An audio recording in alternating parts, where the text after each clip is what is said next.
Assalamualaikum dear students. Congratulations on annual result and now you are promoted to class 3. From today and onwards I will teach you computer. So the name of our first chapter is Computer Fundamentals and Devices.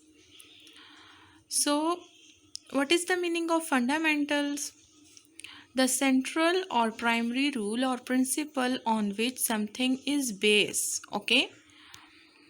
इसका मतलब ये है कि computer fundamentals का ये मतलब होगा कि किसी चीज़ की बेस पर कंप्यूटर किस बेस पर बना। तो हम वो चीज़ें पढ़ेंगे कि क्या वो बुनियाद था जिसकी बेस पर कंप्यूटर बना, कंप्यूटर के फंडामेंटल्स क्या हैं एंड डिवाइसेस, और साथ में बाकी के आलात के बारे में हम स्टडी करेंगे इस चैप्टर में। ठीक है, तो आपको फंडामेंटल्स की समझ आ गई होगी। द सेंट्रल और प्राइमरी रूल और principal on which something is based. किसी भी बुनियाद पर, जब किसी चीज़ की बुनियाद पर हम किसी चीज़ को बनाते हैं, कोई ऐसी बुनियाद होती है जिसकी बुनियाद पे कोई चीज़ बनती है, तो उसके बारे में अब कंप्यूटर के फंडामेंटल्स हम आगे पढ़ते हैं कि वो क्या हैं, एंड डिवाइसेस और बाकी के आलात के बारे में भी हम स्टडी करते हैं। So let's start it. So first of all we should know about computer, that what is computer. ठीक है, हमें सबसे पहले ये जानने की ज़रूरत है कि कंप्यूटर किसे कहते हैं और कंप्यूटर क्या होता है। ठीक है, सो computer is an electronic machine that can accept, store and then process data to generate information. तो कंप्यूटर क्या है? कंप्यूटर एक इलेक्ट्रॉनिक मशीन है, एक बिजली पर चलने वाली मशीन है। ठीक है, डैट कैन एक्सेप्ट, स्टोर, जो कि एक्सेप्ट करती है, कबूल करती है, स्टोर, महफूज करती है, एंड देन प्रोसेस डेटा, और फिर उस डेटा पर अमल करती है टू जनरेट इंफॉर्मेशन, और उसके बाद हमारे लिए मालूमात जो है वो बनाती है, हमारे सामने मालूमात को लेकर आती है, मालूमात जनरेट करती है, पैदा करती है। तो इस लाइन का मतलब अब आपको समझ आ गया। उर्दू में लफ्ज़ी मीनिंग इसका आपको वर्ड बाय वर्ड मीनिंग तो समझ आ गया, लेकिन इसका डिटेल में मीनिंग ये है कि जब आप कंप्यूटर को कोई कमांड देते हो, उसको कोई ऑर्डर देते हो कि ये मेरे लिए सर्च करो, तो वो उसको आपके लिए जो है एक्सेप्ट करता है। पहले आप कीबोर्ड के थ्रू जो है कोई भी कमांड इंटर करते हो कंप्यूटर में, कंप्यूटर उसको सबसे पहले एक्सेप्ट करेगा ना। एक्सेप्ट करने के बाद वो उसको अपने अंदर स्टोर करता है, स्टोर करने के बाद फिर वो उसको प्रोसेस करता है, उस पर काम करता है, उस डेटा पर, और वही जो कमांड आपने उसको दी होती है, और फिर आपके लिए वो उससे मुतालिक इन्फॉर्मेशन को जनरेट करता है, पैदा करता है, आपके सामने उससे मुतालिक इन्फॉर्मेशन लेकर आता है। फॉर एग्ज़ाम्पल कंप्यूटर के साथ मैं इंटरनेट कनेक्ट करती हूँ और मैं कंप्यूटर में गूगल ऑन करती हूँ और मैं गूगल को कोई भी अपना इशू बताती हूँ। फॉर एग्ज़ाम्पल मैं उनको बताती हूँ कि मुझे फंडामेंटल्स के ही मीनिंग के बारे में सर्च करना है, तो आपका वो जो कमांड होती है वो गूगल सबसे पहले एक्सेप्ट करते हैं, फिर वो उनको अपने अंदर स्टोर करते हैं, उस पर सर्चिंग करते हैं, सर्चिंग के बाद फिर वो उससे रिलेटेड सारी इन्फॉर्मेशन आपसे शेयर करते हैं, आपके लिए इन्फॉर्मेशन जनरेट करते हैं। तो इस तरीके से ये कंप्यूटर का काम है कि कंप्यूटर एक इलेक्ट्रॉनिक मशीन है, बिजली पे चलने वाला आला है, और आपकी दी हुई कमांड को एक्सेप्ट करेगा, देन उसको स्टोर करेगा, और देन उसको प्रोसेस करेगा, और उसके बाद वो आपके लिए इन्फॉर्मेशन को जनरेट करेगा। तो इसकी डेफिनेशन को याद करना बहुत आसान है कि computer is an electronic machine that can accept करता है, स्टोर, महफूज करता है, एंड देन प्रोसेस, और उस पर अमल करता है, डेटा टू जनरेट इन्फॉर्मेशन, और फिर उससे रिलेटेड इन्फॉर्मेशन आपके लिए जनरेट करता है। तो जी ये तो हो गई हमारी कंप्यूटर से रिलेटेड डेफिनेशन। अब चलकर देखते हैं कि आगे की स्लाइड में हमें क्या आने वाला है। तो लेट्स गो। जी नेक्स्ट हमें यहाँ पर बताया गया है पार्ट्स ऑफ कंप्यूटर। अब यहाँ पर आपको देखें 2 टाइप्स के पार्ट नज़र आ रहे हैं। यहाँ पर आपको 4 मेन पार्ट्स भी नज़र आ रहे हैं और यहाँ आपको अदर हार्डवेयर डिवाइसेस भी नज़र आ रही हैं। अब जो 4 मेन पार्ट्स हैं तो कंप्यूटर चलता ही इनकी बुनियाद पर है। आप कह सकते हैं कि ये कंप्यूटर के फंडामेंटल्स हैं, ये कंप्यूटर की बुनियाद है जिसकी बेस पे कंप्यूटर चलता है। तो जो सबसे पहले इसमें हमारे पास पार्ट है वो है मॉनिटर। मॉनिटर नहीं होगा तो आप जो भी कमांड दोगे कंप्यूटर को वो आपको शो ही नहीं होगी। सीपीयू नहीं होगा तो आपके लिए उस चीज़ पर कभी प्रोसेस वो कर ही नहीं सकेगा कंप्यूटर। कीबोर्ड नहीं होगा तो आप कमांड दे ही नहीं सकोगे। माउस नहीं होगा तो आप किसी भी चीज़ पे उसको क्लिक करना, ओपन करना ये नहीं कर सकेंगे। तो ये तो 4 मेन पार्ट्स हैं जिनके बगैर computer is incomplete without these 4 parts. Okay, so therefore these 4 parts are main parts of computer. Now on the other side we have hardware devices. ये भी हमारे पास हार्डवेयर डिवाइसेस हैं but these are not the main parts of a computer. These are hardware devices. Okay, so first one is printer, then speakers, then microphone, then joystick, then scanner, then light pen, then UPS, then plotter, then pen device, then hard disk and then compact disk. ठीक है, तो ये हमारे पास दूसरे जो हैं वो hardware devices हैं। ठीक है, तो आपको डिफरेंस समझना होगा कि 4 मेन पार्ट्स वो हैं जिनके बगैर कंप्यूटर जो है वो इनकम्प्लीट होगा। और ये जो बाकी के आपको राइट साइड पे हार्डवेयर डिवाइसेस नज़र आ रहे हैं, these are just devices which we can attach with the computer.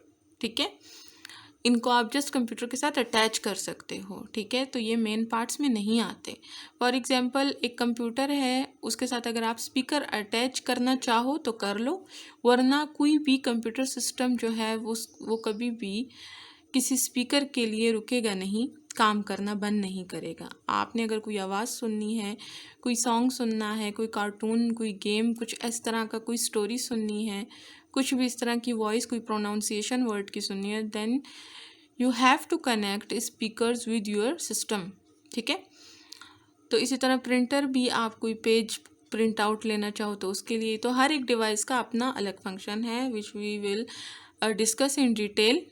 ठीक है, तो अभी सबसे पहले चलकर हम इन 4 मेन पार्ट्स के बारे में पढ़ते हैं। तो आज हम जो है जस्ट मॉनिटर के बारे में और सीपीयू के बारे में पढ़ेंगे। Then in next lecture we will discuss keyboard and mouse. Okay ji, तो अब हमारे पास जो सबसे फर्स्ट पार्ट है वो है मॉनिटर, जिसको हम डिटेल में स्टडी करेंगे। तो मॉनिटर के बारे में चल के पढ़ते हैं कि क्या है। It is an input device. Monitor कैसे एक इनपुट डिवाइस है, इस तरह से इनपुट डिवाइस है कि मॉनिटर आपको आपका सर्च किया हुआ डेटा शो कराता है। आप देख सकते हैं मॉनिटर के थ्रू जो सर्च आप करते हैं, जो कुछ आपने कमांड दी होती है कंप्यूटर को, वो आप सर्च करते हैं। सर्च करने के बाद उसको आप सीन कर सकते हैं with the help of monitor. ठीक है, तो मॉनिटर इसलिए आउटपुट डिवाइस है कि वो डेटा आपको दिखाता है। आप जब अब देखें कीबोर्ड इनपुट डिवाइस है, वो इनपुट डिवाइस इसलिए है क्योंकि आप डेटा उससे के थ्रू जो है वो इंटर करते हैं कंप्यूटर में। उसके बाद नेक्स्ट है हमारे पास इट इज़ आल्सो, अच्छा it looks like TV. Monitor बिल्कुल आपको टेलीविज़न टीवी की तरह जो है वो नज़र आता है, दिखने में ये बिल्कुल टीवी की तरह होता है। तो it is also known as visual display unit, VDU. तो इसको जो है विजुअल डिस्प्ले यूनिट भी कहा जाता है। ठीक है, मॉनिटर को विजुअल डिस्प्ले यूनिट भी कहा जाता है। There are 2 types of monitor. Monitor की 2 टाइप्स हैं। तो फर्स्ट टाइप है हमारे पास कैथोड रे ट्यूब और बी टाइप है हमारे पास लिक्विड क्रिस्टल डिस्प्ले। तो ये 2 टाइप्स के जस्ट आप नेम याद करें कि कैथोड रे ट्यूब ए है हमारे पास, इसकी जो फर्स्ट टाइप है वो है कैथोड रे ट्यूब, और हमारे पास सेकंड टाइप है लिक्विड क्रिस्टल डिस्प्ले, और इसको जो है विजुअल डिस्प्ले यूनिट भी कहा जाता है। ये बिल्कुल टीवी की तरह देखने में नज़र आता है। ठीक है, next part is the name of next part main part of the computer is CPU. CPU हमारे पास नेक्स्ट मेन पार्ट है। CPU stands for central processing unit. CPU short form है, इसकी जो फुल फॉर्म है वो है सेंट्रल प्रोसेसिंग यूनिट। सीपीयू का जो स्टैंड्स फॉर सीपीयू की जो फुल फॉर्म है वो है central processing unit. It is the main part of a computer system and control all the functions and working. CPU जो है वो एक बच्चे बहुत मेन और इम्पॉर्टेंट पार्ट ऑफ कंप्यूटर है। सीपीयू अगर नहीं होगा तो आपका कंप्यूटर किसी काम का नहीं है, ठीक है। कंप्यूटर का जो मेन ब्रेन आपका दिमाग, आपकी बॉडी में मेन पार्ट आपका ब्रेन है ना, जिससे आप सोचते हैं, आप समझते हैं, तो आपकी सारी बॉडी इससे लिंक्ड है, आपकी nerves, each and everything. So इसी तरह से एज इट इज़ हमारे पास जो ब्रेन ऑफ कंप्यूटर है, we called it CPU. CPU is the brain of the computer, okay. तो मेन पार्ट हमारे पास कंप्यूटर सिस्टम का जो उसके तमाम फंक्शंस को, काम को कंट्रोल करता है, वो है हमारे पास सीपीयू, ठीक है। तो सीपीयू के आगे पार्ट्स के बारे में पढ़ते हैं। CPU consist of 3 parts, ALU, CU, MU. Computer CPU के आगे 3 पार्ट्स हैं, इनमें है एएलयू, सीयू, एमयू। चलें अब चल के देखते हैं कि ये इनके 3 पार्ट्स हैं, तो इनका क्या है, डिटेल में अभी इनको स्टडी करते हैं, ओके जी। तो parts of CPU. ALU stands for arithmetic and logic unit. It does the task of addition, subtraction, multiplication, division and comparison operations such as less than, greater than, etc. अब यहाँ पर कहा जा रहा है कि ALU स्टैंड्स फॉर, अब जैसे CPU जो था उनकी फुल फॉर्म थी सेंट्रल प्रोसेसिंग यूनिट, इसी तरह ALU की फुल फॉर्म है अरिथमेटिक एंड लॉजिक यूनिट। आपको जितना काम प्लस करना, माइनस करना, मल्टीप्लिकेशन, डिवीजन, ग्रेटर, लेस, ये सारा कुछ जितना कंप्यूटर आपको बताता है, ये सीपीयू का ये वाला part arithmetic and logic unit आपको करके देता है।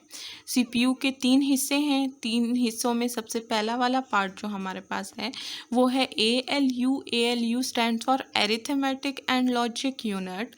ये सारे का सारा आपके पास मैथमेटिकल काम जितना कंप्यूटर परफॉर्म करता है, computer can perform all mathematical work with the help of ALU, arithmetic and logic unit, okay.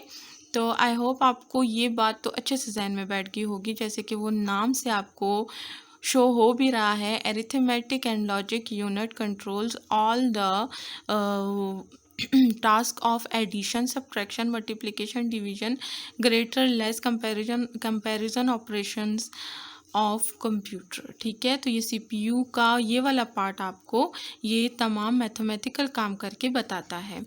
Second हमारे पास है CU. CU stands for control unit. It controls the flow of information between various parts of the computer and coordinates the flow. अच्छा जी, अब CU हमारे पास जो है सीपीयू का सेकंड पार्ट है। CU stands for control unit. CU की फुल फॉर्म कंट्रोल यूनिट है। It controls the flow of information. जो फ्लो ऑफ इंफॉर्मेशन, जो मालूमात होती है between various parts of computer, computer के मुख्तलिफ हिस्सों में जो भी इंफॉर्मेशन फ़्लो हो रही होती है, ये उसको जो है एंड कोऑर्डिनेट्स द फ्लो। ये ऐसे इस तरह से काम करता है कि जैसे कीबोर्ड्स के थ्रू आप कोई डेटा कंप्यूटर में इंटर करते हैं, कंप्यूटर में वो डेटा जो आप इंटर करते हैं, तो आप कंप्यूटर में डेटा इंटर करते हैं और वो आपको नज़र आता है मॉनिटर में। तो आप जो इंफॉर्मेशन दे रहे हैं कंप्यूटर को और वो कीबोर्ड मॉनिटर पे आपको दिखाई दे रहा है, तो वो ये नहीं है कि वो आप डायरेक्ट मॉनिटर में दे रहे हैं, वो आपको दिखा रहा होता है मॉनिटर, इंटर आप कर रहे होते हैं कीबोर्ड की मदद से, लेकिन उस पर सारा काम जो है वो सीपीयू के अंदर हो रहा होता है। तो ये वो पार्ट है जो कि कंप्यूटर के मुख्तलिफ हिस्सों के दरमियान इंफॉर्मेशन के फ्लो को कंट्रोल करता है, इंफॉर्मेशन के बहाव को कंट्रोल करता है। फ्लो का मतलब बहाव, ठीक है, इस फ़्लो की मैं बात कर रही हूँ, FLOW, फ़्लो, इंफॉर्मेशन, मालूमात। तो ये जितनी मालूमात आप देते हैं कंप्यूटर को वो सारी CPU के अंदर ही प्रोसेस होती है। तो ये मुख्तलिफ हिस्से जो होते हैं कंप्यूटर के उनमें कोऑर्डिनेट करता है, उनके दरमियान फ्लो ऑफ इंफॉर्मेशन को कंट्रोल करता है। ठीक है, तो ये हमारे पास हो गया CU पार्ट ऑफ CPU। ठीक है, उसके बाद जो लास्ट है वो है MU जो है वो क्या है, उसकी फुल फॉर्म है जी, MU stands for memory control. It has two types, RAM and ROM. तो these are two very famous words related to computer memory, RAM and ROM. ठीक है, आपने काफ़ी दफ़ा हर जगह हर कहीं ये दो वर्ड ज़रूर सुने होंगे, read only memory and random access memory. तो MU जो है वो मेमोरी यूनिट है CPU में, और इसकी भी टू टाइप्स हैं। इसकी टू टाइप्स कैसी हैं, रैम और रोम हैं। ठीक है, तो अब यहाँ पर आपको देखिए पिक्चर्स के थ्रू नज़र भी आ रहा होगा, ये रैम होती है, ये रोम होती है। ये CPU के ही अंदर फिक्स होते हैं, फिटेड होते हैं। अब इन दोनों मेमोरीज़ का डिफरेंस देखते हैं कि what is the difference between this two memories fitted in CPU। RAM stands for Random Access Memory, stores temporary data that can be accessed, changed or deleted। RAM जो है वो रैंडम एक्सेस मेमोरी को बोलते हैं, और ये temporary data अपने अंदर स्टोर करता है जिसको दूसरा बंदा एक्सेस भी कर सकता है, मतलब उस तक रसाई हासिल कर सकता है, उस तक पहुंच सकता है, उसको चेंज भी कर सकते हैं हम, और डिलीटेड, और उनको हम डिलीट भी कर सकते हैं, ख़त्म भी कर सकते हैं। ठीक है, तो ये वो मेमोरी होती है जो टेम्प्ररी मेमोरी होती है। ठीक है, टेम्प्ररी का मतलब आर्जी होती है, जो फॉर एग्जांपल मैं इस टाइम कंप्यूटर पे कोई काम कर रही हूँ, कंप्यूटर पे काम करते करते लाइट चली जाती है।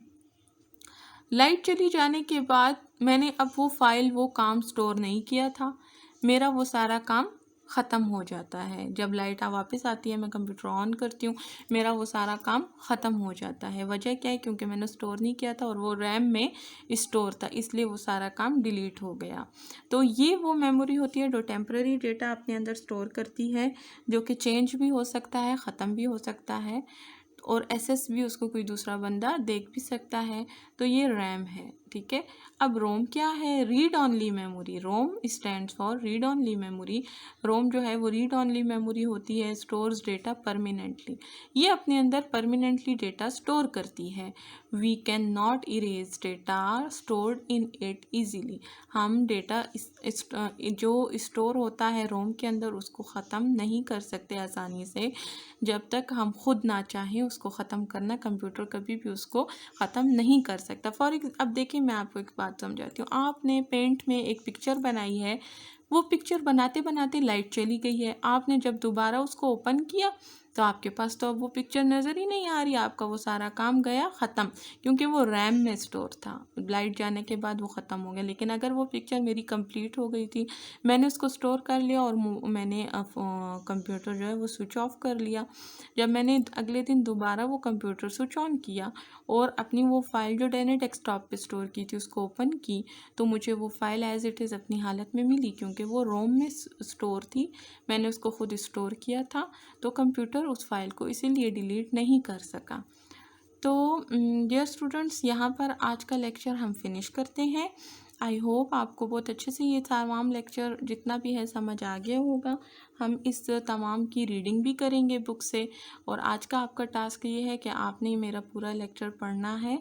आपने ये तमाम फॉर्म्स, जो फुल फॉर्म है, शॉर्ट फॉर्म है, इनको याद करना है। आपने टाइप्स को याद करना है विद स्पेलिंग्स। ठीक है, और उनको जो है वो मेमोराइज़ करना है, लर्न भी करना है। ठीक है, थैंक यू सो मच।